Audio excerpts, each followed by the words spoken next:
आदाब नाजरीन, hi tech TV की जानिब से मैं जावेद नसीम आप लोगों की खिदमत में हाजिर हूँ एक बहुत ही ख़ास प्रोग्राम लेकर।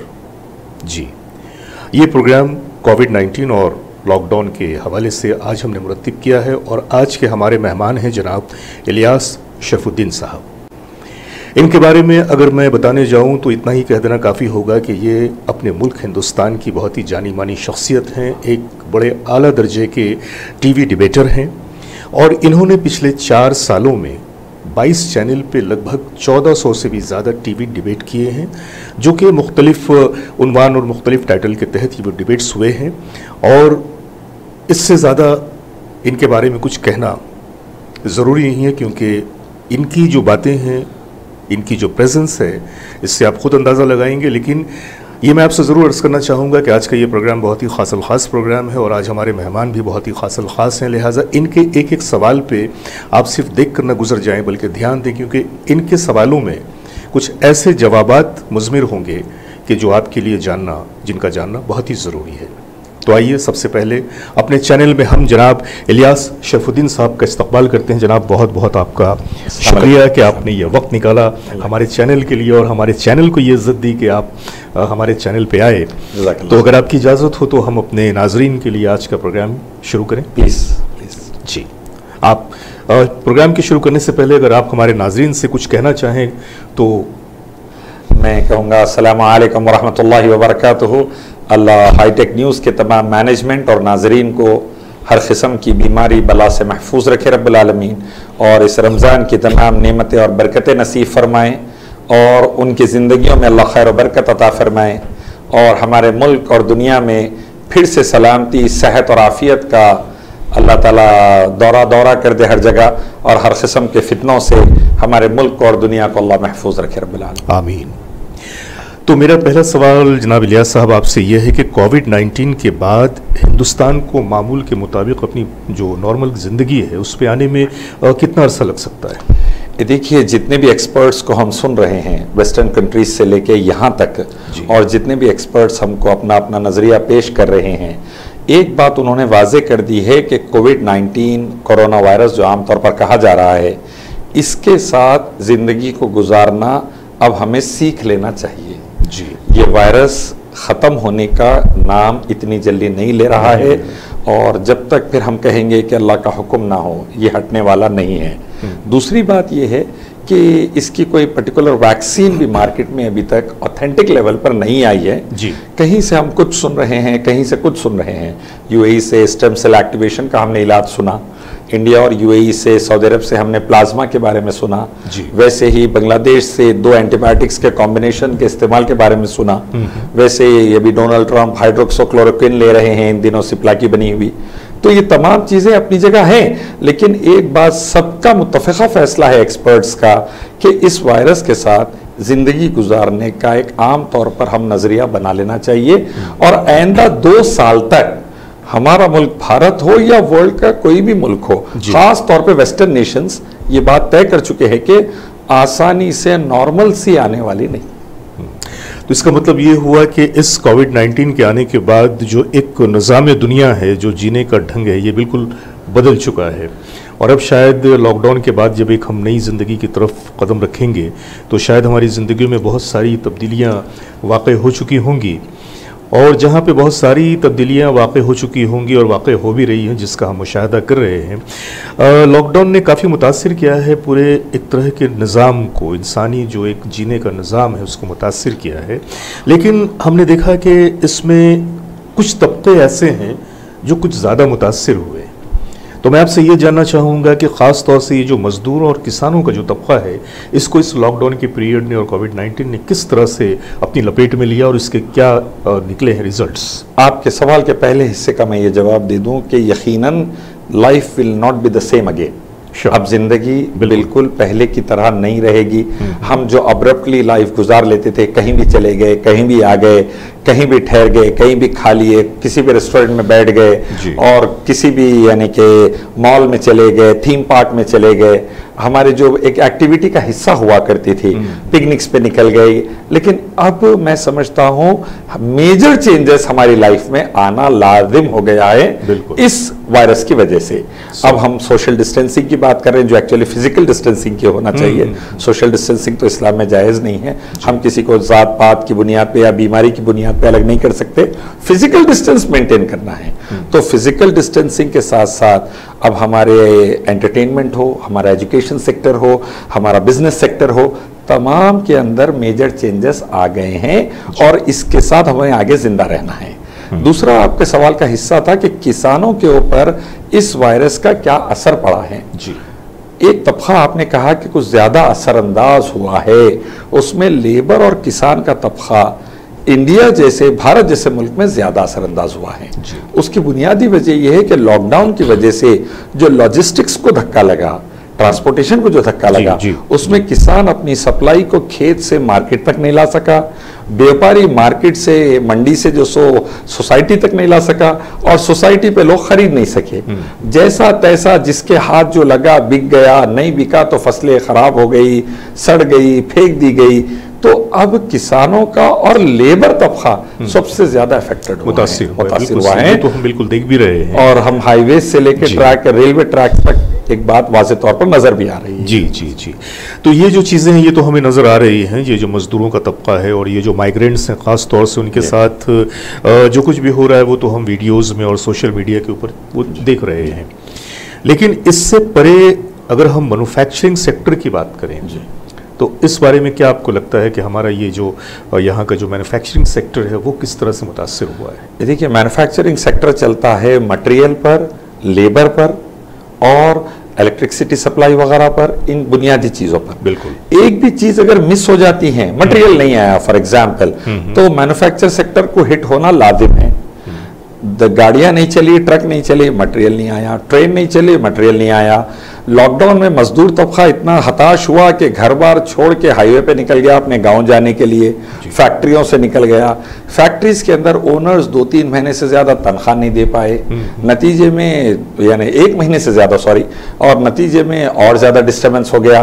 तो मैन्युफैक्चरिंग सेक्टर मैं समझता हूँ एग्रीकल्चर सेक्टर के बाद सबसे ज्यादा अफेक्टेड मैन्युफैक्चरिंग सेक्टर है। इसीलिए आप देखेंगे मूडीज ने हमारी इंटरनेशनल रेटिंग भारत की AAB से AAC पर कर दी है बोलकर सुनने में आया है, और नीचे गिरा दी है। और हमारा GDP इस साल बता रहे हैं कि 0.05 पर रहेगा या 0.5 पर रहेगा। तो फिर उस 5 ट्रिलियन का क्या होगा? 5 ट्रिलियन टन के बारे में तो मैं आपको इतना बता दूं कि 5 ट्रिलियन टन का ख्वाब जो था जी, ख्वाब अच्छा था, नीयतें सही नहीं थी। एक जो तज्जिया मैंने किया, देखा कि ये जो लोगों ने, माइग्रेंट्स की मैं ख़ास तौर से बात करूंगा क्योंकि उनकी जो तस्वीरें नज़र आई, उनके जो हालात नज़र आए तो उसने वाकई दिल को बिल्कुल लर्जा के रख दिया। माइग्रेंट्स ने जस्ट लॉकडाउन के बाद फ़ौरन मूव करना शुरू नहीं किया था। उन्होंने एक अरसे तक, एक ख़ास मुद्दत तक इंतज़ार किया कि उनके लिए कोई राह निकाली जाएगी, कोई सरकार की स्ट्रेटजी होगी। जब उनको कुछ ऐसा नज़र नहीं आया तो उन्होंने एक आम तौर से यह फैसला किया कि जब मरना ही है तो फिर अपने वतन जाके क्यों ना मरा जाए। और फिर उन्होंने जब ये सफ़र करना शुरू किया तो उस वक्त के भी जो नज़ारे देखने में आए वो बहुत ही रिक़्क़त आमेज़ थे, क्योंकि जो रवैया सामने आया एडमिनिस्ट्रेशन का ख़ास तौर से, तो बहरहाल ये चीज़ें तो एक तरह से अब ज़िंदगी का हिस्सा बन गई हैं। कहीं पे हम कुछ कर पाते हैं, कहीं पे कुछ नहीं कर पाते। लेकिन इन तमाम चीज़ों के साथ साथ देखा जाए तो इन चीज़ों का आने वाली नस्ल के मुस्तक़बिल पे भी असर हुआ है या हो जाएगा। मिसाल के तौर पे जो आपका एजुकेशनल फील्ड है, जहाँ पे स्कूल हैं, कॉलेजेस हैं और इस तरह की जो संस्थाएं हैं, ये भी काफ़ी हद तक अफेक्टेड हुई है। लाजिम। और ये चीज़ ऐसी है कि चूंकि ये वक्ती नहीं है, जी, लॉन्ग टर्म, इसका ये लॉन्ग टर्म है और इसका एक असर हमारे आने वाली नस्ल पे भी मुरत्तिब होगा। तो इस बारे में इसको आपको क्या लगता है कि ये जो चीज़ें हमारी बिल्कुल आउट ऑफ ट्रैक हो गई हैं, इनको फिर ट्रैक पे आने में कितना वक्त लगता है? सबसे पहले तो मैं आपको एक बात बता दूं जो बहुत ही तकलीफदा पहलू है, जिस पर हमारी नस्लें रोएगी, वो है जो मजदूर पासपोर्ट लेकर दूसरे ममालिक को गए थे कमाने के लिए, जी, उनको लाने का हमने भरपूर इंतजाम किया। जी, जो मजदूर राशन कार्ड लेकर हमारे एक स्टेट से दूसरे स्टेट आया था, जी, उसको मरवाने का हमने पूरा इंतजाम किया। सही। मैंने गुजारिश की थी लॉकडाउन के दूसरे दिन घर पर राशन पहुंचा दीजिए प्लीज। 80% मसला हल हो गया। घर पर 500 रुपए से 1200 रुपए पहुंचा दीजिए प्लीज, उसके दूध और दवाओं का मसला हल हो गया। सही। फिर अगर बाहर दिखा तो आप डंडे बरसाइए। घर पर राशन पहुंचा दीजिए, घर पर दवाओं और दूध के पैसे पहुंचा दीजिए, उसके बाद अगर बंदा बाहर दिखा आप एक्शन लीजिए जी। आप राशन पहुंचा दिए, 1200 रुपए पहुंचा दिए, वो 1200 घर को भेज देगा। हो सकता है घर में माँ बाप है बूढ़े, हो सकता बीवी तो बच्चे हैं, 1200 भी गांव को पहुंच जाते हैं, तो 20 से 25 दिन का राशन आ जाता है अल्हम्दुलिल्लाह। इसको राशन घर पे मिल गया, ये शहर में खा लेके जिंदा है, गांव में वो चले गया। इस ज़मन में इलियास साहब, मैं एक बात आपसे ये कहूंगा कि जब से एक बहुत बड़ा वाकया हमारे मुल्क में हुआ, डीमोनेटाइजेशन का, नोटबंदी का सिलसिला, उस वक्त से लेके अब तक अगर हम सरकार के उनकी जो एटीट्यूड का या उनकी जो फैसलों का या उनकी प्लानिंग्स को अगर हम देखें, उनका तज्जिया करें, हर जगह पे एक ही बात नजर आती है कि कोई भी प्लान लिया गया, कोई भी एक्शन किया गया, that was without any specific strategy. Indeed किसी भी चीज में कोई स्ट्रेटजी नहीं थी, बस एक जैसे ये लॉकडाउन का भी सिलसिला जब किया गया, 22 तारीख के बाद फिर 23 तारीख से इसको बिल्कुल जारी कर दिया गया। हालांकि उस 4 घंटे के टाइम ड्यूरेशन, इनके अपने मामलात थे तो वो रुका हुआ था, फिर अचानक 4 घंटे के जो है पीरियड पे मैं इसमें आपको 2 बातें बताऊंगा जावेद भाई। पहली बात, 27 जनवरी 2020 को हमने एक वीडियो रिलीज की थी इंग्लिश और उर्दू में, कुरान हदीस और मॉडर्न साइंस की रोशनी में कोविड के ऊपर, जिसको टाइम्स ऑफ इंडिया न्यूज़पेपर ने 30 जनवरी को रिपोर्ट किया और कई दूसरे न्यूज़पेपर्स ने कॉपी किया उसको अलग अलग लैंग्वेजेस में, बंगला लैंग्वेज से लेकर कई लैंग्वेजेस में कॉपी हुआ। उसमें हमने वार्निंग दी थी कि ये वायरस अगर वुहान से बाहर निकला और अगर अल्लाह ना करे 125 करोड़ हिंदुस्तानियों जैसे मुल्क के हिंदुस्तान में आ गया तो बर्बादी लेकर आएगा गरीबों के लिए, 70 से 80 करोड़ गरीबों के लिए। मिडिल क्लास जी लेंगे, हायर मिडिल क्लास जी लेंगे, लोअर मिडिल क्लास और सी क्लास बिल्कुल तबाह हो जाएगा। बिल्कुल सही। ये बात को हमने 27 जनवरी को कहा। यूरोपियंस आ रहे हैं, करीब 15 लाख से ज्यादा वेस्टर्नर्स एयरपोर्ट्स पर आए, 90% से ज्यादा गैर मुस्लिम, उसमें से कई लाख आश्रमों को गए। और ये बात अब बताने की तो है नहीं, दुनिया जान गई है कि इंटरनेशनली ये लाने दिया गया है वायरस को, ये आया नहीं। अगर आप जिस तरीके से लॉकडाउन शहर और गांव में करके जूते मार रहे हैं, खाली एयरपोर्ट्स पे लॉकडाउन कर डालते हैं आप, भारत को बचा लिए थे। बिल्कुल। प्यारे नबी साहब ने फरमाया, जहां भी प्लेग आए तुम जाओ मत, वहां से निकलकर किसी को आने मत दो। सही। सिर्फ ये एक हदीस पर अल्लाह तबारक व तआला के आखिरी नबी के अमल हो जाता, काबतुल्लाह के रब की कसम भारत बच जाता। ये देखा जाए अगर तो ये हमारे लिए बहुत ही अफसोस और शर्म की बात है कि हमारे यहाँ, हमारे मुल्क में हर बात में, हर हादसे में, हर सानहे में एक ना एक पॉलिटिकल एंगल निकाल दिया जाता है। यस, ये बड़े ही शर्म की बात है कि इस वक्त भी, ऐसे हालात में भी हमारे मुल्क में पार्टियां जो हैं वो अपना सियासी मफाद ढूंढने में लगी हुई हैं और यही देख रही है कैसे फायदा उठाया जाए। एक सवाल मैं आपसे करना चाहूंगा कि मैं इस पर आपको एक छोटा पॉइंट दे दूं। टाइम्स ऑफ इंडिया ने हेडिंग ये बनाई, Islamic radical preacher Ilyas Sharafuddin warn the government against कोविड-19 as a punishment from Allah. ये हेडिंग बनाई जा रही है, जबकि मैं समझाने की कोशिश कर रहा हूं कि बर्बादी लाएंगा संभलिए, चाइना में जैसा आ रही है। चाइना फिर भी इंफ्रास्ट्रक्चरली और फाइनेंशियली बहुत आगे था, समझ गया।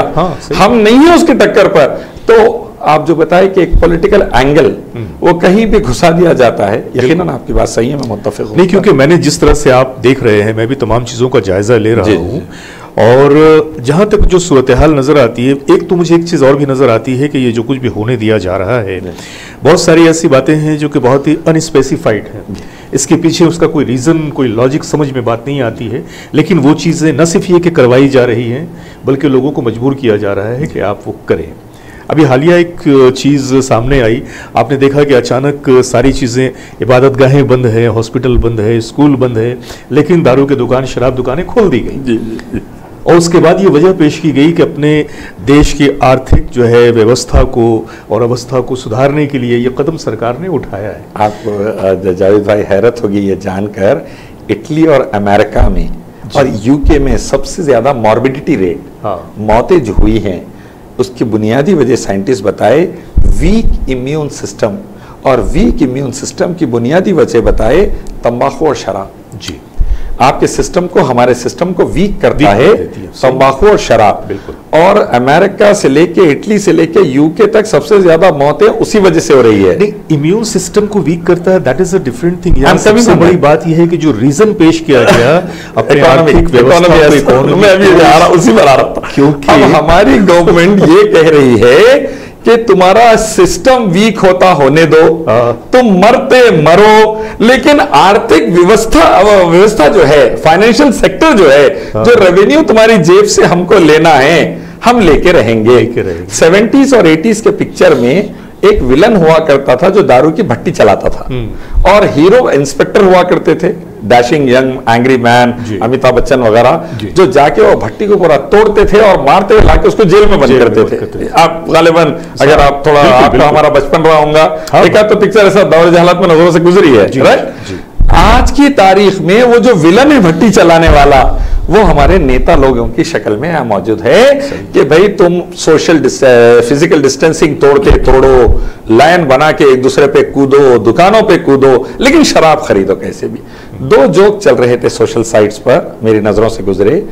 अब समझ में आया कि शराबी के पैर लड़खड़ाते क्यों हैं, क्योंकि उसके कांधों पर देश का बोझ होता है, देश को संभाला देने की बात होती है। और दूसरा, आज से किसी भी बेवड़े को गाली नहीं देना भाई, उनकी वजह से देश चल रहा है। ये बात तो इतनी गंदी और इतनी भद्दी बात हमारे सामने आई है कि हम पैसों के लिए किस हद तक अब मैंने एक सवाल किया टीवी डिबेट में, मैंने पूछा, आज शराब की वजह से आप इकोनॉमी चल रही बोल रहे, कल को अल्लाह ना करे आपके जहन में बैठ जाए कि प्रोस्टिट्यूशन की वजह से इकोनॉमी चलने की बात आ जाए, तो क्या कल को आप उसको लीगलाइज कर डालते इंडिया में, माँ बहन बेटियों की इज्जत को?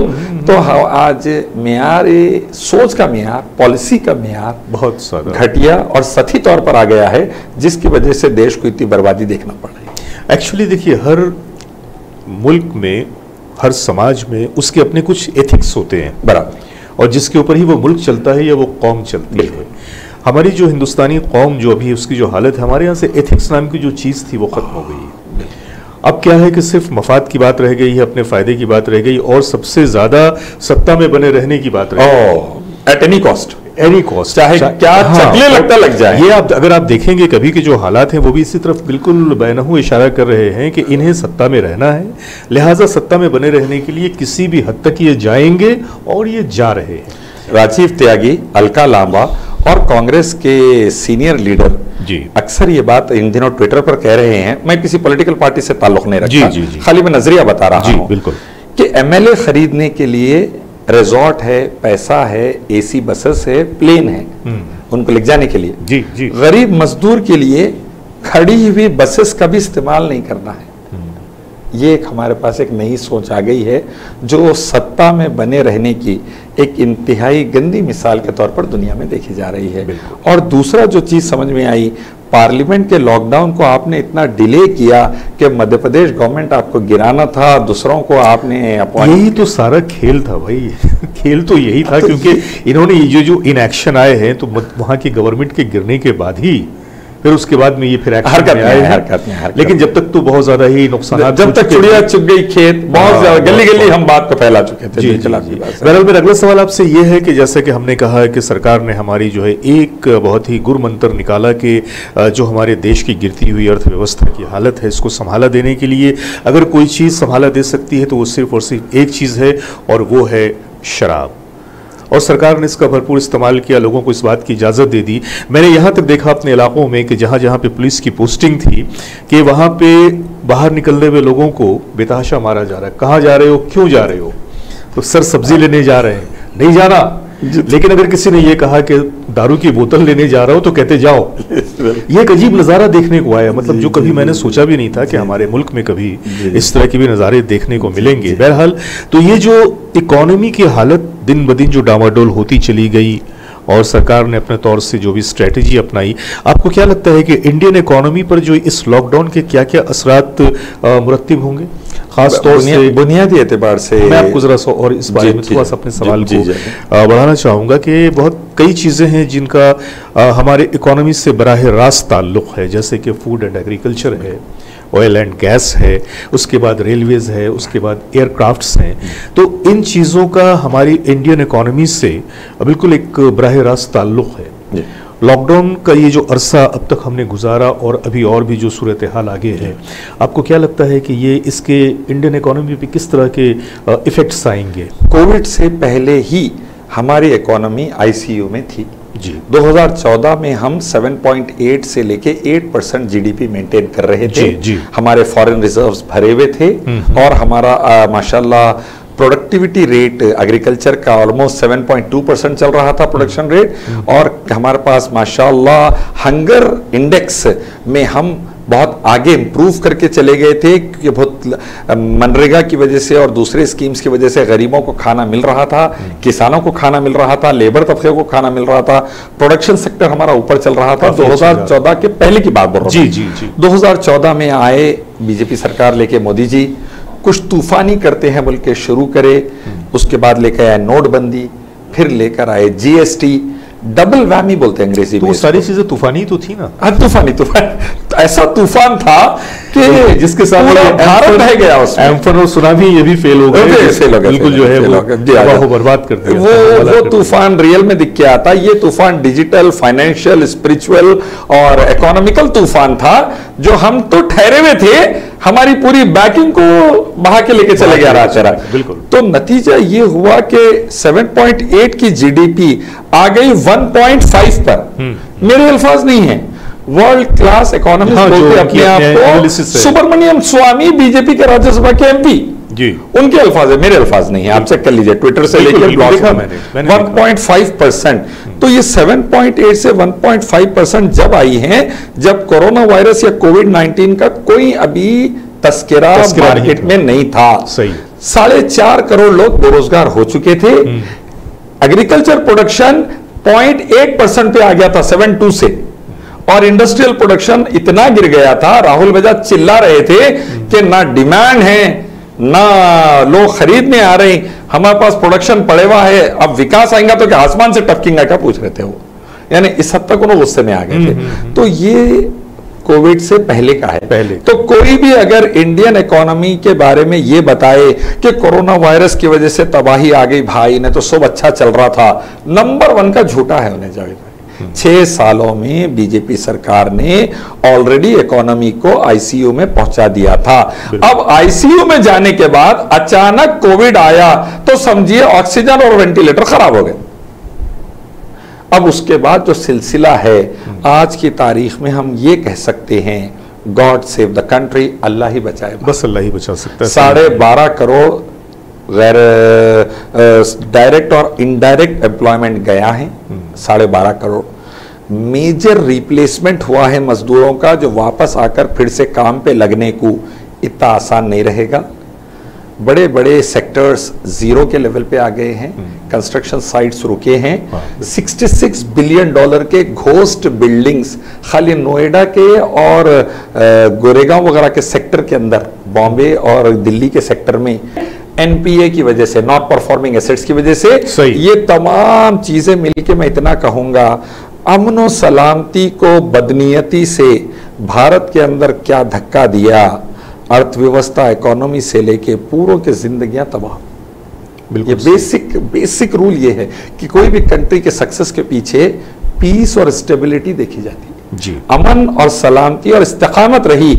आप एक बिजनेसमैन हैं, आप पैसा लगाते हैं, कंपनी एस्टैब्लिश करते हैं, रोजगार मिलता है, प्रोडक्शन निकलता है, लोग खरीदते हैं, पूरी चेन चलती है। सही। वहां पर अमन और सलामती नहीं है, इस्तेकामत नहीं है, स्टेबिलिटी नहीं है, आप पैसा लगा, नियत सही नहीं है ना। सबसे बड़ी बात यह है कि हम कुछ भी करते हैं, किसी भी चीज की शुरुआत करते हैं, अब्दुल्लाह सुकून में ना आए जी, अब्दुल्लाह की जिंदगी सेटल ना हो, हाँ। अब्दुल्लाह के चेहरे पर मुस्कुराहट ना दिखे, ये टारगेट लेके अगर निकलेंगे, हाँ। फिर अल्लाह ही बचाए देश को, अल्लाह ही बचाए। लेकिन ये भूल जाते हैं ना कि हम अगर किसी के चेहरे पे अगर मुस्कुराहट नहीं देखना चाहते तो कहीं ना कहीं वो रद्द-ए-अमल घूम फिर कर हमारे चेहरे पर भी आएगा, क्योंकि वक्त सबसे बड़ा मुनसिफ है और उससे बड़ा मुनसिफ ऊपर बैठा है और अल्लाह के फैसलों में देर तो हो सकती है, अंधेर तो बहरहाल नहीं है। हमारी ये गुफ्तगू जारी रहेगी जनाब इलियास साहब से इसी तरह, लेकिन ये वक्त है एक छोटे से ब्रेक का, तो लेते हैं एक छोटा सा ब्रेक। मिलते हैं आप लोगों से फिर ब्रेक के बाद, और फिर कुछ हमारे और भी सवालात होंगे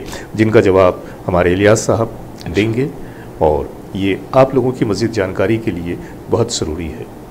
बहुत बहुत शुक्रिया। मिलते हैं ब्रेक के बाद। आपकी सेहत और तंदुरुस्ती का राज छुपा है आपके मुंह की सफाई और दांतों की मजबूती में, तो ख्याल रखिए और दांतों से जुड़ी हुई किसी भी तकलीफ के लिए कांटेक्ट कीजिए redesign Banjara hills city centre के बगल में। रीडिज़ाइन। ब्रेक के बाद एक बार फिर मैं जावेद नसीम अपने देखने वालों की खिदमत में हाजिर हूँ आज का बहुत ही ख़ास प्रोग्राम लेकर। और जैसा कि आप जानते हैं कि आज के हमारे ख़ास मेहमान हैं जनाब इलियास शरफुद्दीन साहब। हम इनसे बातें कर रहे थे कोविड-19 की और लॉकडाउन के जो असरात मुरत्तिब हुए हैं मुल्क पे और मुल्किर पैमाने पे, तो हमने इनसे कुछ सवालों के जवाब हासिल किए थे। अब आगे की तरफ बढ़ते हुए इनसे मैं अगला सवाल जो करना चाहूँगा वो ये कि ये जो लॉकडाउन हुआ है जनाब, जिसको तकरीबन 2 महीने से भी अब ज़्यादा का वक्फा गुजर चुका है, पड़ने वाला है, और किस तरह से बैंकिंग सेक्टर्स इस क्राइसिस के पीरियड से बाहर निकाल पाएंगे खुद को? बैंकिंग सेक्टर के बारे में मैं 2 बातें आपको बता दूं। पहली बात तो ये है कि ये कोविड से पहले भी हिंदुस्तान का बैंकिंग सेक्टर कई वजूहात की वजह से मुतासिर था जी। आप देखेंगे 1,86,000 करोड़ आरबीआई से मोदी गवर्नमेंट ने निकाल लिए जी। आप देखेंगे नॉन परफॉर्मिंग एसेट्स या बैड लोन्स की वजह से एक के बाद एक बैंक्स कोलैप्स हो रहे थे, जिसमें हाल ही में हमने यस बैंक का नाम सुना बिल्कुल है। और आप देखेंगे कि कई बार बड़े बड़े इंडस्ट्रियलिस्ट के लोन्स को गवर्नमेंट ने माफ़ किया है। 66,000 करोड़ का लोन पिछले कुछ महीनों में माफ़ किया है, जिसमें मेहुल चौस्की का लोन है, नीरव मोदी का लोन है, 2200 करोड़ बाबा रामदेव का लोन माफ़ किया गया है। और आप देखेंगे कि ओवरऑल 6 लाख करोड़ से ज़्यादा बैड लोन्स को मोदी गवर्नमेंट ने माफ़ किया है। तो ये जो माफ़ किया बोल देना आसान है, ये इन रियलिटी होता यूँ है कि ये हज़ारों लाखों करोड़ बैंक्स ने दिए हैं और वापस आए नहीं। और ये पैसा होता है आपका और मेरा जो बैंक में जमा होता है। बिल्कुल। तो कल को बैंक ने तो हमें ये पैसा वापस करना होता है, लेकिन बैंक को ये पैसा बड़े बड़े इंडस्ट्रियलिस्ट से मिला नहीं है। अब हमारे इंडिया का एक मसला ये है, गरीब किसान या मिडिल क्लास फैमिली बिजनेसमैन अगर लोन ना दे तो उसकी नली पे ठहर के उसकी जायदाद को खर्क कर लिया जाता है, उसकी जायदाद को सीज कर लिया जाता है, वो फांसी लगा के मर जाता है, नदी में कूद के मर जाता है, पेस्टिसाइड्स खा के मर जाता है। लेकिन सैकड़ों कई केसेस, हजारों केसेस आपको मिल जाएंगे। लेकिन जब अमीर लोग हजारों करोड़ माफ करते हैं हमारे पास, तो उसमें बड़े बड़े पॉलिटिकल पार्टीज का एक हिस्सा चला जाता है, मीडिया का एक हिस्सा जाता है और दूसरे सेक्टर्स को हिस्सा जाता है, तो कोई मुंह खोलने की हिम्मत नहीं करता। उसमें बैंक के डायरेक्टर्स और ऑफिशियल्स इन्वॉल्व होते हैं, तो वो पूरे स्कैम को bad loan, non performing asset बोलकर कुछ सालों के लिए कोने में रख दिया जाता है, फिर गवर्नमेंट एक स्कीम निकालकर वो पूरा माफ कर देती है। तो ऑलरेडी बैंकिंग सेक्टर हमारा नेक डीप इसमें आया हुआ था। अब कोविड की वजह से क्या उस पर और ज्यादा असरात मुरत्तिब होंगे? यकीनन होंगे। वो कैसे? 3 महीने के लिए निर्मला सीतारामन ने, फाइनेंस मिनिस्टर ने कहा कि आप अपने ईएमआईस मत दीजिए।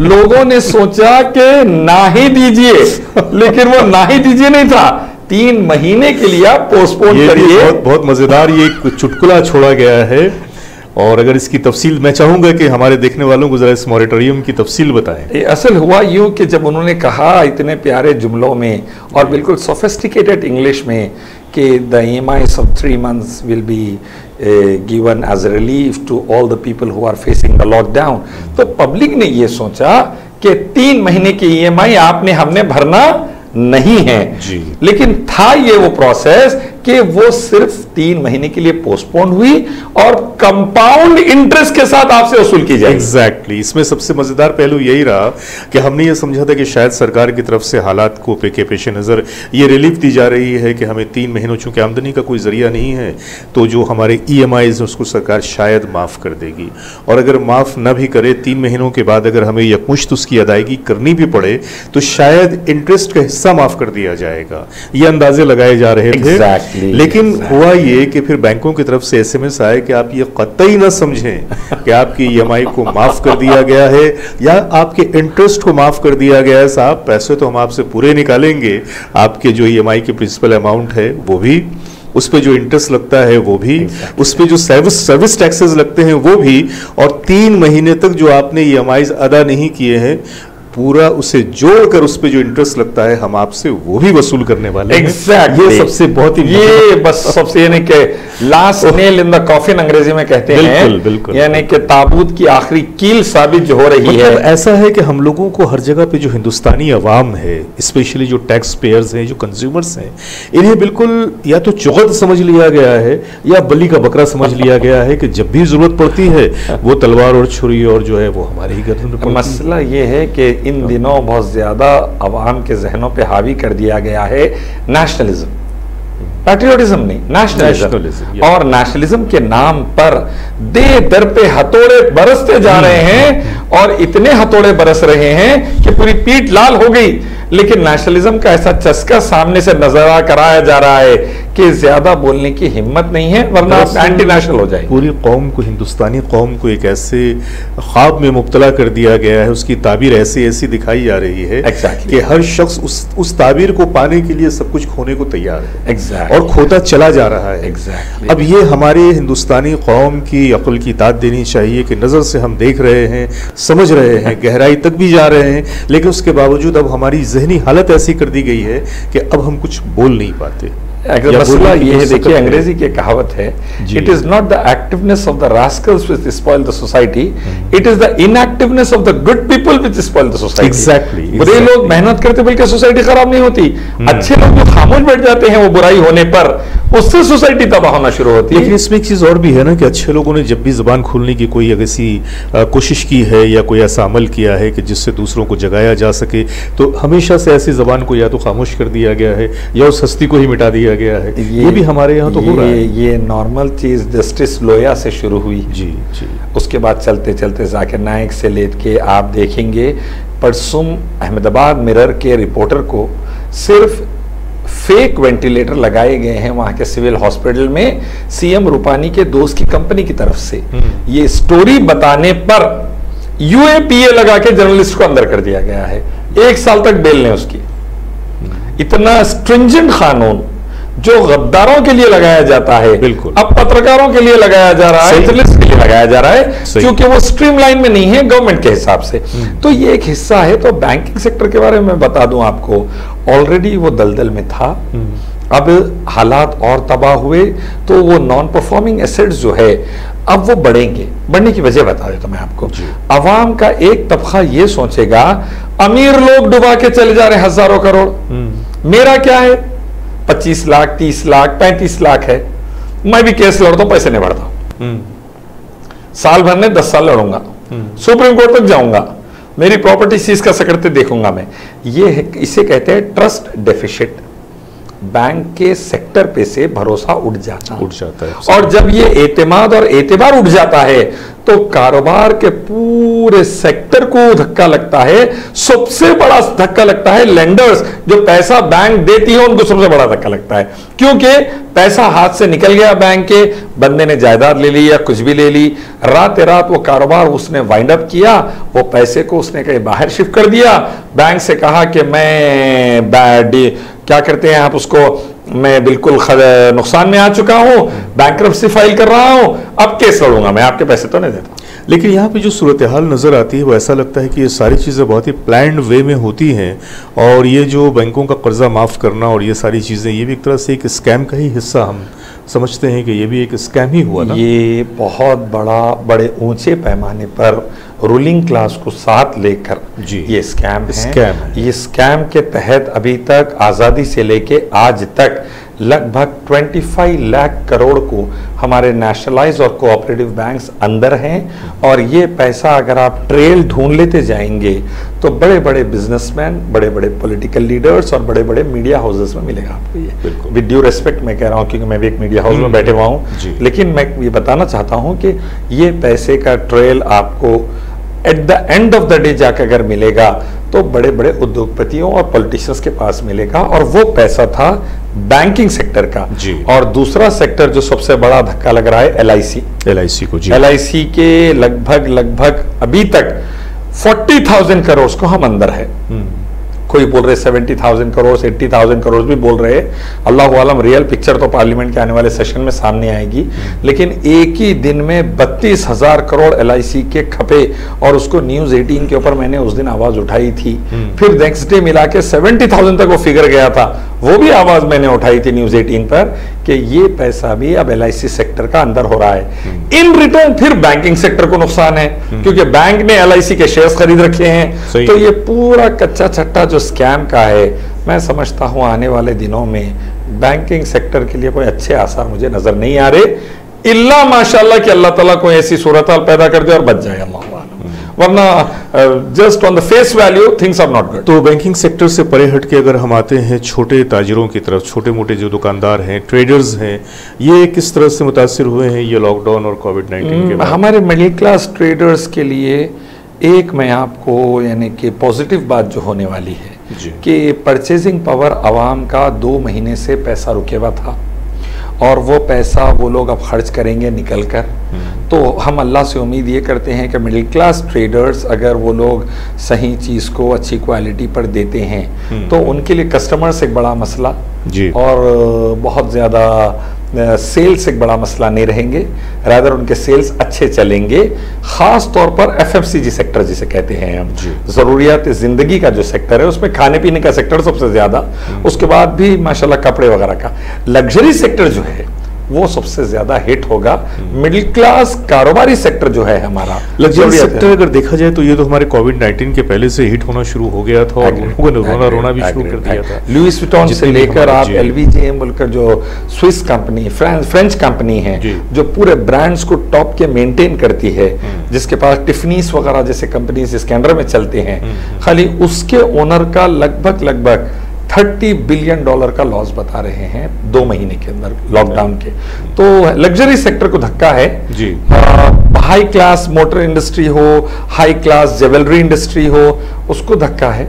वरना नॉर्मल जो मिडिल क्लास सेक्टर है, अल्लाह से मैं उम्मीद करता हूं वो जल्दी नॉर्मल सी पर आ जाएगा इंशाल्लाह। तो ये जो हमारे देश में जो हमारी जीडीपी की जो हालत रही है, जो हम लोगों ने देखा है, सूरत हाल जो रही है, उसके बाद ये जो आपके लॉकडाउन की मार पड़ी, तो इसके बाद जब ये दौर ख़त्म हो जाएगा, जबकि सरकार अपनी तरफ से ऐलान कर देगी कि अब ये लॉकडाउन के पीरियड को ख़त्म कर दिया गया है और ज़िंदगी नॉर्मल की तरफ आ रही है, उस वक्त आपको क्या लगता है कि ये जीडीपी और जो शराकतदार हमारे हैं वो इनकी पोजीशन क्या रहेगी? अक्सर इंडस्ट्रियलिस्ट एक बात कह रहे थे दबे अल्फाज में, मैं उसको खुलकर कह रहा था जी कि बड़ी मेहरबानी होगी मोदी गवर्नमेंट कुछ ना करे तो।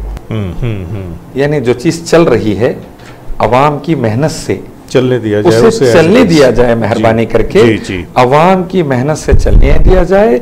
आप बैठकर टैक्स के पैसे गिनते रहें, यानी बिजनेस एक्टिविटी चलेगी, रूटीन चलेगी, आप खर्च कर रहे हैं, दुकानदार बेच रहा है, जीएसटी का एक प्रोसेस चल रहा है, उसका जीएसटी नंबर है, मरता क्या ना करता वो पैसे दे रहा है 28% तक, 30% तक, और अवाम के पैसे गवर्नमेंट ले रही है।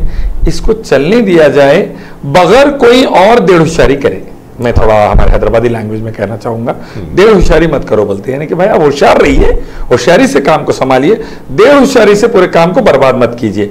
तो मेरी भी गुजारिश प्रेजेंट डे गवर्नमेंट से यही है, सेंट्रल गवर्नमेंट से, let the show runs, let the ball rolling, चलने दीजिए। कुछ तो भी एक नया लेकर आकर आप एलेक्स स्मार्ट बनके, कुछ तो भी एक ऐसा कॉन्सेप्ट मत लाइए रात रात अमिताभ बच्चन बनके जो पूरे प्रोसेस को फिर समझ रहे हैं आप रिवर्स स्पाइरल में डाल के पूरा लिख जाके अंदर खपा डाले। तो ये सारी चीज़ें तो चल रही थी। एक चीज़ जो मैं बड़ा कंफ्यूज रहता हूँ कि जिस तरीके से ये कोविड के बाद में लोगों को बचाने के लिए एक लॉकडाउन का जो एक ये रचा गया, जो प्रोग्राम्स लिए गए, कभी ताली बजवाई गई, कभी थाली बजवाई गई, कभी दिए जलाए गए, कभी मोमबत्ती जलाई गई, फिर उसके बाद हमारे आर्मी के जवानों की जो है वो उत्साह को बढ़ाने के लिए फूल बरसाए गए और न जाने क्या क्या किए गए। क्या इन तमाम चीज़ों की आपको लगता है कि ज़रूरत थी या इसका कोई हमें फ़ायदा भी पहुंचा? देखिए, एक डिसीशंस होते हैं हार्ड कोर डिसीशंस जो ग्राउंड पर असरअंदाज होकर आवाम को एक पर्टिकुलर क्राइसिस से कैसा जूझना है और कैसा उससे निकल कर उभर कर आना है। एक ये हार्डकोर डिसीजंस होते हैं, बिल्कुल, जिसमें आप आवाम को ये एहसास दिलाते हैं कि हम सबका एक रब है और वो हमारा पालनहार है, आप भरोसा रखिए उसके ऊपर। अच्छे दिन नहीं रहे तो बुरे दिन भी नहीं रहेंगे, फिर से माशाल्लाह सूरज तुलू होगा। आप हिम्मत की बातें कर कर आवाम को जो सो एनकरेज करते हैं, मोटिवेट करते हैं और आवाम को आप डिप्रेशन में नहीं जान देते और अच्छी खूबसूरत तरीके से उसको रहनुमाई करते रहते हैं इस गहरे अंधेरे टनल से निकलने के लिए। दूसरा होता है आप उसके बिजनेस पॉलिसीज पर और उसके अलग अलग स्ट्रैटेजीज पर बात करते हैं। भाई ऑनलाइन ट्रेडिंग कैसी होगी, ऑनलाइन सेल परचेज कैसा होगा, ट्रांजैक्शंस कैसे होंगे, ऑनलाइन एजुकेशनल क्लासेस कैसे चलेंगे, ऑनलाइन एम्प्लॉइज घर पे बैठ के भी काम करेंगे तो कैसा करेंगे।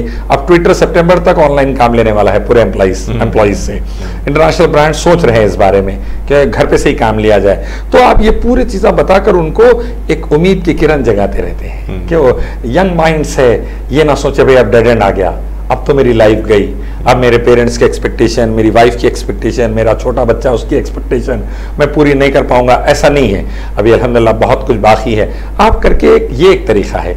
एक तरीका है शोमैनशिप।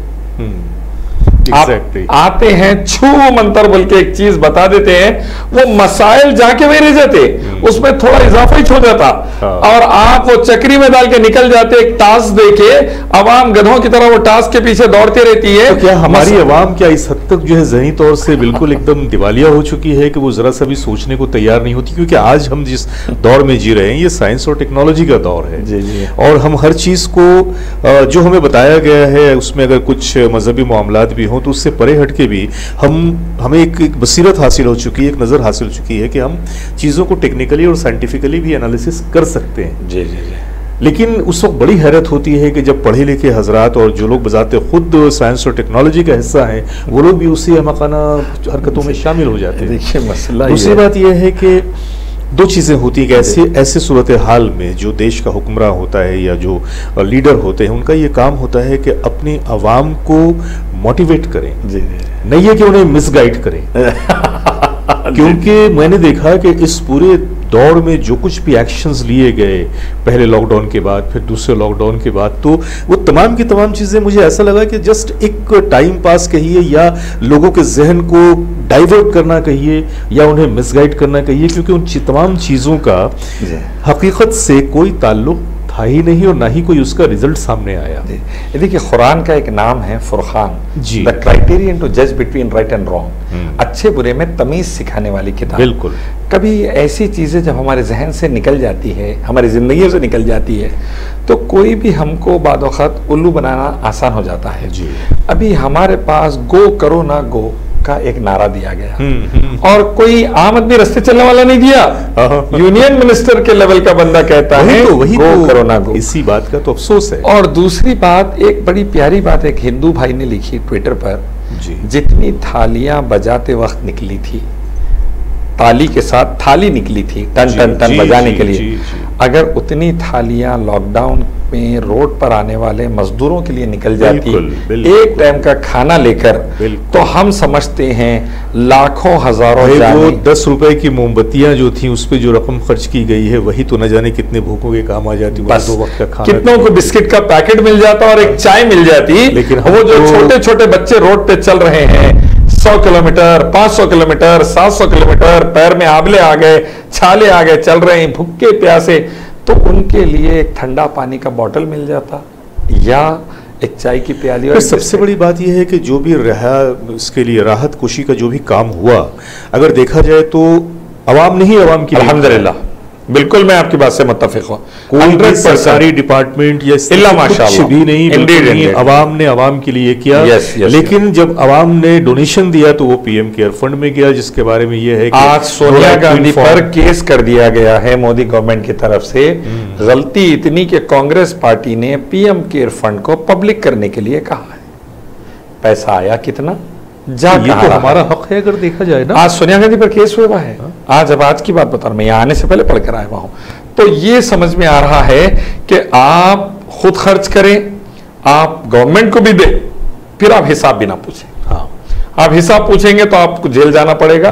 फिर आप पड़ोसी का भी ख्याल आप ही रखें, थाली भी आप ही बजाएं, मोमबत्ती भी आप ही बजाएं, नाचना भी है तो आप ही नाचें, और उसके बाद टैक्सेस भी आप ही दें। फिर आत्मनिर्भर रहकर at the end of the day आप ही पूरे देश की इकोनॉमी को उठाएं। फिर गवर्नमेंट क्या करेंगी, तो ये जब सवाल किया जा रही है कि ये जो आत्मनिर्भर की भी आपने बात की, जो हमारे सामने एक नया, एक जैसे एक पिछले दिनों एक टर्म आया था क्रोनोलॉजी जी वो क्रोनोलॉजी समझते गए हम, हर चीज में क्रोनोलॉजी तलाश करते गए, क्रोनोलॉजी समझते समझते समझते अब जो है हमारे सामने एक दिया गया आत्मनिर्भर होना है।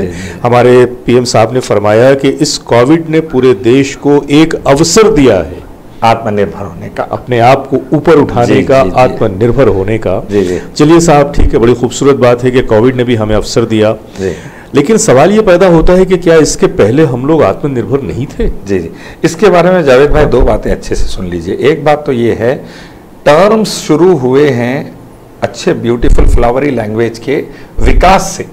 उसके पहले भी इंडिया शाइन और बहुत तरह की, इंडिया शाइनिंग तो खैर वाजपेयी जी का दौर था, महाजन ने, प्रमोद महाजन ने दिया था और फ्लैट गिरे थे। लेकिन उसके बाद भरोसा दिलाया गया विकास का, फिर सबके विश्वास का, फिर अब उसके बाद बातें होते होते आत्मनिर्भरता तक आ गई। रेंज रोवर में बैठ के, जर्मन कार में, मॉन्ट ब्लैंक का पेन यूज करके, रेबैन की ऐनक लगा के, बेहतरीन रॉजर ड्यूबस की घड़ी लगा, बस बस बस बस बस समझ गए आप। और मोदी जी कहते हैं कि तुम लोग लोकल रहो, एग्जैक्टली, मैं इंटरनेशनल रह लिया चलता, तो मेरी तरफ मत देखो, आत्मनिर्भर रहो। खुशी की बात है मेरे को, I am very happy. Why we should be dependent on other countries, आत्मनिर्भर।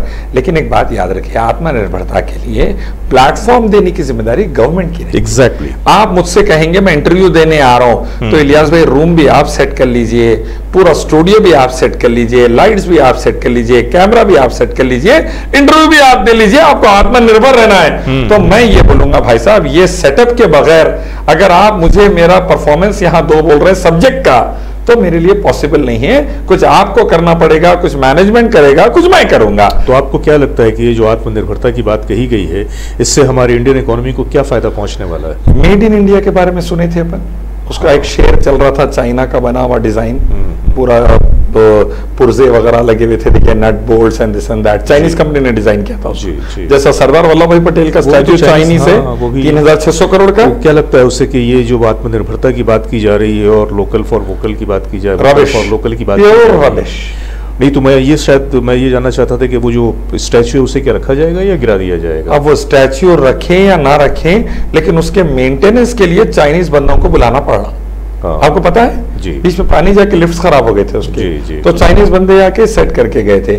उसके बाजू का एक डायनासोर हुआ करता था, वो गिर गया तूफान में, उसको भी चाइनीज बंदों ने आके खड़ा करके गए वहां। तो उसका करोड़ों रुपए का मेंटेनेंस का कॉन्ट्रैक्ट जो है वो चाइना के पास है। ये इस तरह का इंडिकेशन है कि आने वाले दिनों में जो हमारी गिरती हुई सरकार की जो हालत है, इसको भी चाइना वाले आके सपोर्ट करेंगे? अगर देखिए, अगर हम ये बात कह दे कि आज की तारीख में चाइना सपोर्ट करेगा, तो उन्होंने लद्दाख तक तो आ गए जी।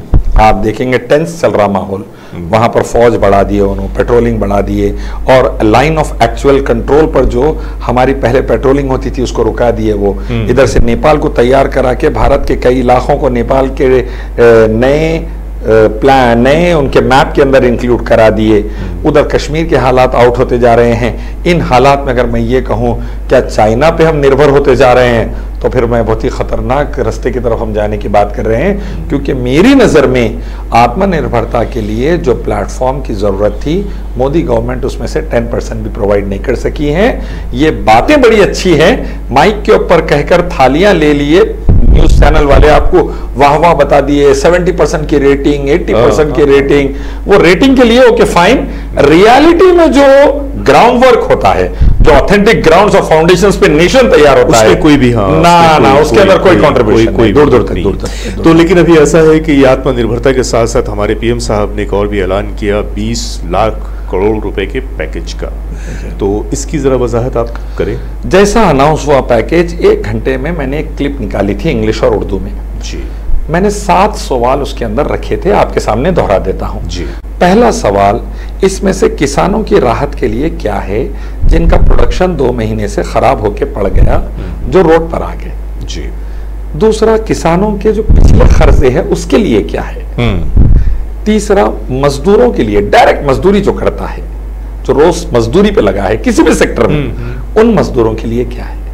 एक है इनडायरेक्ट मजदूर है, किसी कंपनी को सप्लाई पर लगे हुआ है, डायरेक्ट मजदूरी नहीं करता है, इनडायरेक्ट काम करता है, उनके लिए क्या है। मिडिल क्लास बिजनेसमैन के लिए क्या है, क्योंकि 2 महीने से दुकान बंद है, किराया देना है, घर चलाना है, बच्चों की फीस है, फैमिली को संभालना है, राशन 2 महीने से उधार ले रहा था उन्हें वो पे करना है, ये पूरा प्रोसेस। मिडिल क्लास बिजनेसमैन के लिए क्या है, जो रोज दुकान खोल के कमा के घर चलाता था। इसके अंदर इंडस्ट्रियल सेक्टर के लिए क्या है, इंडस्ट्रियल सेक्टर का प्रोडक्शन 2 महीने से रुके हुआ है। राजीव बजाज चिल्ला रहे थे कि वो तो 60% हम एक्सपोर्ट करते हैं बोल के बचे हुए, अगर हम वो नहीं करे होते तो अभी तक लॉक डाल के घर को चले गए थे। अहमदाबाद की कंपनी का एक ओनर बता रहा था इंडस्ट्री का, मुझे जेल में डाल दीजिए लेकिन मेरे को तनख्वाह देने के पैसे मेरे पास अब नहीं है, वरना मेरी कंपनी बेच देना पड़ेगा मेरे को। ये सेक्टर के लिए क्या है। और 7वीं बात और आखिरी बात जो मैंने पूछी, पेंशनर्स के लिए क्या है। जो पेंशनर्स घर पे हैं वो पेंशनर्स के लिए कुछ है क्या इसके अंदर बेनिफिट वगैरह, क्योंकि एक पेंशनर पर भी बाद वक्त 2-2, 3-3, 4-4 लोग डिपेंड रहते हैं घर में। सही, राइट, वालिद सारी फैमिलीज चल रही है पेंशन के पैसे से। वालिद साहब को पेंशन आती है, एक बच्चा बेरोजगार है, बेटी की शादी अभी भी हुई है, वाइफ है, तो ये 3 जने वही पेंशन में गुजारा करते हैं। तो ये पेंशनर्स के लिए क्या है, 1 रुपया डायरेक्ट इनको ट्रांसफर नहीं, 20 लाख करोड़ में। लेकिन 5 रोज तक 24 घंटे हमारे वित्त मंत्री जो हैं वो बिल्कुल बहुत ही अपने आप को प्रेशर में डाल के उन रुपयों को बांटती रही हैं और सारे रुपए बढ़ गए। अभी अगर आप देखेंगे तो 20 लाख करोड़ रुपए ऑलरेडी बढ़ चुके हैं। फॉर्मर फाइनेंस मिनिस्टर चिदम्बरम ने बड़ी प्यारी बात कही इसके ऊपर, हेडिंग देते हैं सब्जेक्ट नहीं देते। तो ट्विटर पे मैं भी हेडिंग ही लिख रहा हूं, जिस दिन सब्जेक्ट आएगा मैं अपनी राय लिख दूंगा।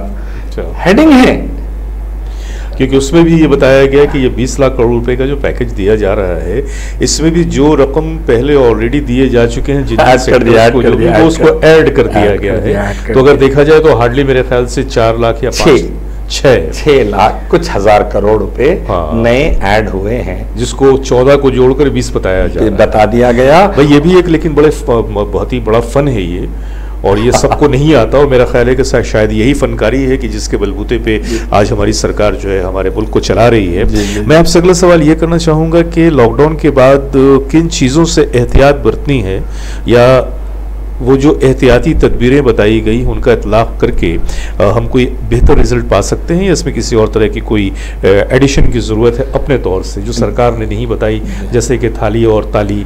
इससे मैं दाई ऑफ इस्लाम हूँ, इस्लाम का दाई हूँ, तो मैं सबसे पहले बताऊँगा कि हम सब भाइयों को बहनों को हमारे रब से कनेक्ट होने का वक्त है। बिल्कुल, बीमारी तेज़ी से फैल रही है जी। 10,000 केसेस थे तो हमने मोमबत्ती जलाई, 40,000 केसेस हुए हमने थाली बजाई, 80,000 केसेस क्रॉस हुए हमने फूल बरसाए।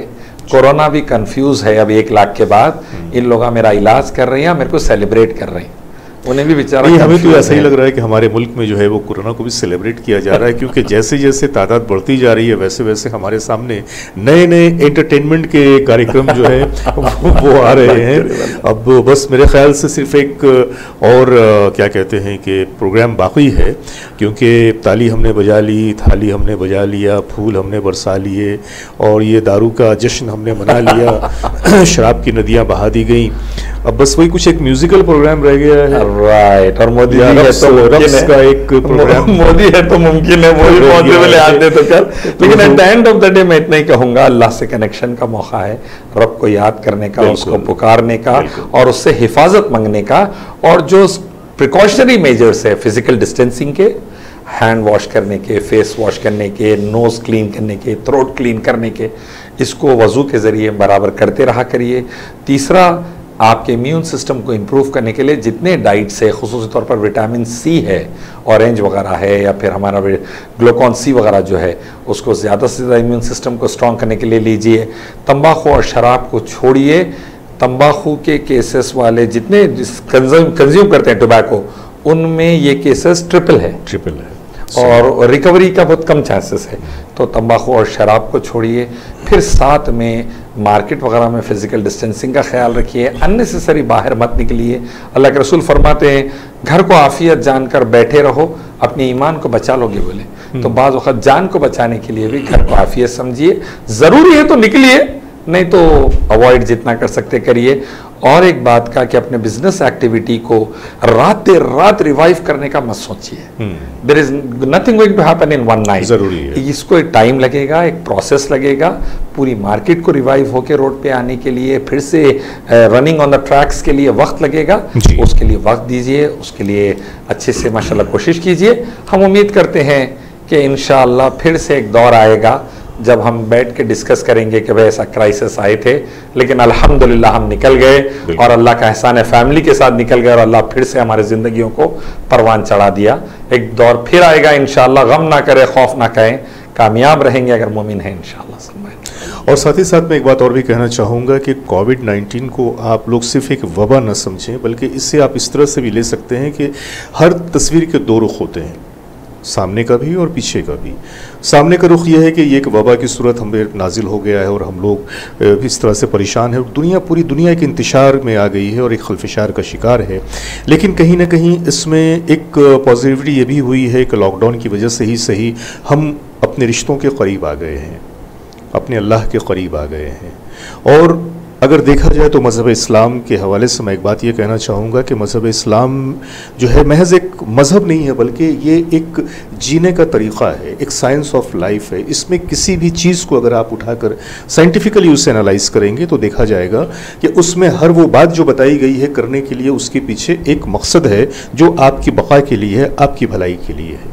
मिसाल के तौर पे हमारे यहाँ जो 5 वक्ता नमाज़ें पढ़ी जाती हैं, इसमें जो हम वज़ू करते हैं, कोविड से बचने के वो तमाम तरीक़े जो बताए गए हैं, आप देखें कि अगर हम सिर्फ 5 वक्ता अगर वज़ू करें नमाज की अदायगी के पहले, तो वो तमाम चीज़ें हम खुद ब खुद मेंटेन करें इंशाअल्लाह।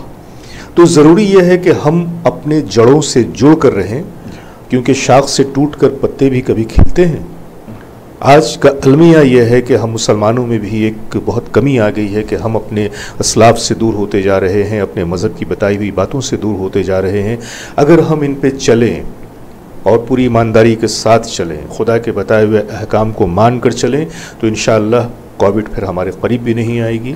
लेकिन साथ ही साथ कुछ समाजी जिम्मेदारियां हैं जिसको भी पूरा करना बहुत ही ज़रूरी है, क्योंकि हम समाज का हिस्सा हैं और ज़िंदगी वो नहीं जो हम अपने लिए जीते हैं, ज़िंदगी वो होती है जो हम दूसरों के लिए जीते हैं। तो न सिर्फ ये कि अपना ख्याल रखें, बल्कि अपनों का ख्याल रखें, पड़ोसियों का ख्याल रखें और पूरे समाज का ख्याल रखें। और कोई भी काम ऐसा ना करें कि जिससे आप पे उंगली उठे या किसी का नुकसान हो। प्रोग्राम को ख़त्म करने से पहले मैं आखिर की तरफ आया हूं और एक सवाल मैं ख़ास तौर से करना चाहूँगा अपने मेहमान जनाब इलियास साहब से कि जनाब, ये जो 20 लाख करोड़ का फंडा है, ये कितना ख्वाब है और कितनी हकीकत है? मैं कोविड से बचने के तदबीर में एक जुमला रहना गया था मुझे कहने के लिए, मैं वो बता दूं कि शहद और कलौंजी मिलाकर रोज़ 1 चम्मच ज़रूर लीजिए। शहद और कलौंजी को अल्लाह उसके नबी ने शिफा बताया है, ज़रूर फ़ायदा रहेगा और अल्लाह का एहसान है, मैं अपने घर में इस्तेमाल कर रहा हूँ। आप यकीन जानिए, इतना माशाल्लाह फिज़िकली और मेंटली आप रिफ्रेशिंग और फिट महसूस करते हैं।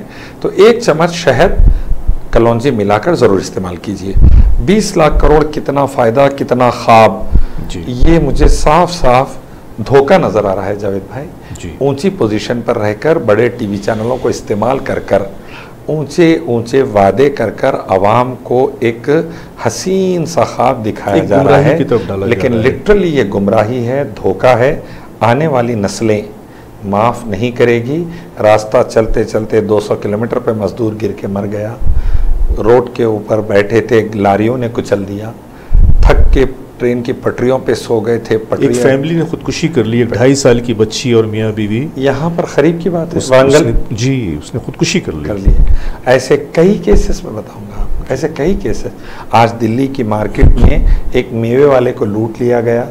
ट्रेन के स्टेशंस पर गाड़ी रुकती है तो दुकानों को लूटा जा रहा है। इसको फूड रायट्स कहते हैं। जब भूख हद से ज्यादा हो जाती है, जेब में पैसा नहीं होता, तो इंसान लूटपाट पर आमादा हो जाता है। और ये हो चुका है और दूसरे मुल्कों में भी हमने देखा, सोमालिया वगैरह में यही सूरत हाल हुई। आपने अर्जेंटीना में देखा, सोमालिया तो खैर दूर की बात है, अब अर्जेंटीना एक दौर में अच्छा मुल्क माना जाता था, ब्राजील में देखने में आया। उसकी तरफ हम जो धकेल रहे हैं, ये वादे करके धोखे देके, इसके लिए मैं नहीं समझता कि अल्लाह माफ़ करेगा। सबसे बड़ी बात क्या है कि इलियास साहब कि हम इस तरह की बातें करते हुए शर्मसारी भी महसूस नहीं करते, क्योंकि आपको याद होगा जिस ज़माने में 15 लाख रुपए का वादा किया गया था हर एक शख्स के अकाउंट में आने का, लेकिन जब ये बात आगे बढ़ी तो अमित शाह ने बड़ी ही दीदा दिलेरी के साथ कह दिया कि वो तो एक जुमला था और इंतखाबी जुमले तो इस तरह से इस्तेमाल किए जाते हैं। मेरी समझ में ये नहीं आता कि अगर हम उस जुमले की रोशनी में इस 20 लाख करोड़ के पैकेज को देखें तो इसका रिजल्ट जो सामने आता है बहुत खराब, बहुत खराब। वो दौर में हमारी अर्थव्यवस्था और हमारी लाइफ स्टैंडर्ड थी जी, हमारे पास आवाम कने पैसा था, हमारा किसान भी उतना रोड पर नहीं आया था। आज के दौर में आप अगर ऐसे धोखे दे रहे हैं गवर्नमेंट में रहकर, तो मैं समझता हूं उनकी जान लेने का गुनाह नाकाबिले माफ़ी है ये नाकाबिले माफ़ी। और एक बात मैं ख़ास तौर से कहना चाहूँगा कि दुआ हो या बद्दुआ हो असर तो करती है, देर से करे पर असर तो करती है। मैं सिर्फ अपनी जानिब से इतना करना चाहूँगा और कहना चाहूँगा कि जो साहब ऐवान हैं, जो तख्त पे बैठे हैं, जो ताकतवर हुक्मरान हैं, वो ये न भूलें कि एक मुल्क की जिम्मेदारी उनके ऊपर है और न जाने कितनी निगाहें उनकी तरफ देखती रहती हैं। दुआओं के लिए भी हाथ उठते हैं, बद्दुआओं के लिए भी हाथ उठते हैं। कोशिश इस बात की कीजिए कि आपकी हुकूमत के लिए और आपके लिए बद्दुआओं के लिए हाथ न उठें, ताकि आप भी सलामत रहें और आपकी सरकार भी सलामत रहे। आज के लिए बस इतना ही। आज हमारे मेहमान थे जनाब इलियास साहब, इलियास शरफुद्दीन साहब, और इन्होंने आज बड़ी कीमती बातें की और आज की ये मुलाकात यादगार रखी जाएगी। इंशाअल्लाह हम ऐसी मुलाकातें इनसे करते रहेंगे। आज के लिए अपने दोस्त, अपने होस्ट जावेद नसीम को इजाज़त दीजिए। अल्लाह हाफिज़। अस्सलाम वालेकुम।